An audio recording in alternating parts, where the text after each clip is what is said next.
always a treat to see a rare surfboard, but it's even more of a treat to see a rare surfer, and that's what we have here. Very rare. Yeah. Very rare. We've got Dick Metz, who, I mean, how far do you go back with Hobie, Dick?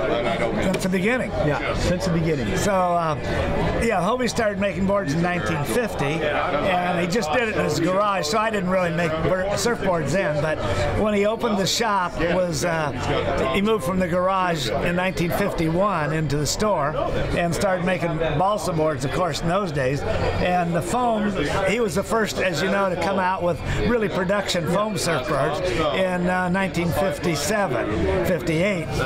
So these were made for Hawaii. All these double stringers. Oh, yeah, look at this is a Waimea. Yeah, this is a Waimea gun. Kind of a precursor to the real guns, but we always felt we needed them heavier, so they're double 10-ounce cloth. You know, and a lot of times we put a deck patch besides the double 10. You know, double wrapped on the rail, so you had 4 layers there. Look at this. This is like a 2x4. Well, it was, you know, we always put a 3/4-inch redwood stringer, so they doubled them up because that's 2 of them. Yeah. So this was probably made 63 or 4, I would say. I was going to say 62, but where did you guys get this for? I got this. I went out to Blythe and I asked the guy Blythe.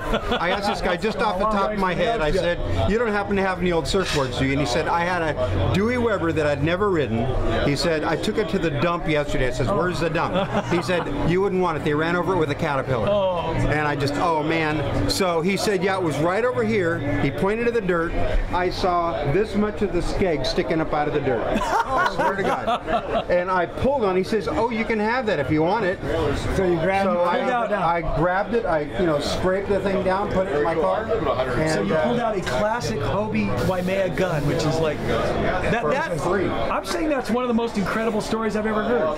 Buried in Blythe. So Dick, I mean, you've seen a few boards like this. I mean, this board isn't in what you'd call great condition. Have you seen many of these at auction? I mean, how much do you think this board would go for? Well, yeah, I would have just said $500 off the top of my head. The foam distortion on it makes it. Yeah, it sort of knocks down the value. But the intrinsic value of this is a rare board. I mean, this wasn't a production model. No. This Somebody was wrote this in some big way. This is custom made. I mean, look at the front. I probably ordered this. Well, I mean, what happened is in Honolulu, this is where this was undoubtedly sold. I'm just guessing at that.